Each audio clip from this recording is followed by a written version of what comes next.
speaking in tongues. But for whatever reason, um, my mom decided not to keep taking us to the Assemblies of God for whatever reasons.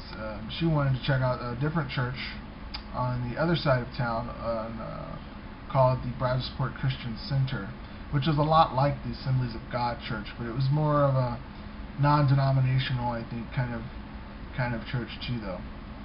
And this church was pretty rowdy. I mean, it was kind of like the Assemblies of God, but there was a lot of other things that went on there that I wasn't too sure about.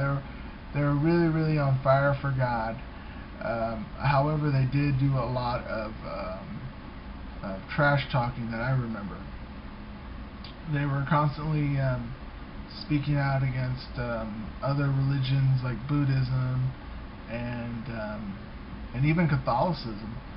They accused Catholics of praying to Mary and a lot of other things that didn't really sit well with me. And but either way, I had a really great pastor, though, even though he did say things against other churches. Pastor Hayes, who really inspired me to keep being there and searching for God. But they had a cool youth group there that my mom was really wanted me to be involved with. But you know, it was okay, but like a lot of the kids that they were there, they weren't really that good at kids to be hanging out with. And I mean, and there was all the kids, you know, all the kids there had a bad streak in them. But for some reason, my mom was really wanting me to go hang out with them, so I just hung out with them. And I made a couple of friends that I would still know to this day, but not too many. But I was there for most of my teenage years at the Bradsport Christian Center. But anyways, we kept going there. My mom kept going there for a long time, but I quit going because I started working on Sundays, so I couldn't go to church. And I kind of liked working on Sunday and not going to church because it was just a drag for me most of the time. I mean, there were always just, when I felt in Protestantism, that there was always this need for you to do more and to jump around more, because they're very charismatic, and it was always this thing where you have to be charismatic. If you're not being charismatic enough, you're not going to be godly enough. If you don't sit at the front of the church, you're not godly enough. If you don't jump around when we sing, you're not godly enough.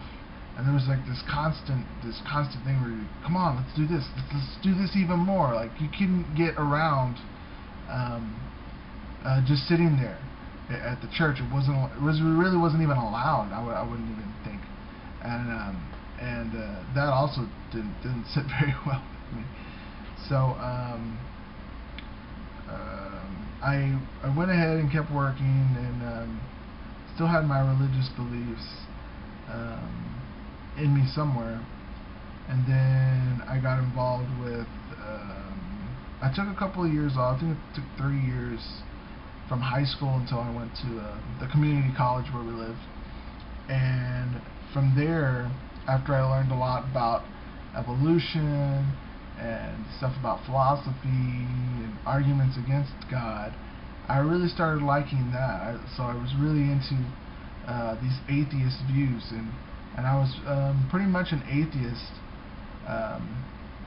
for a lot of the time when I was at college, because it was just, there was a lot of good points that people were making.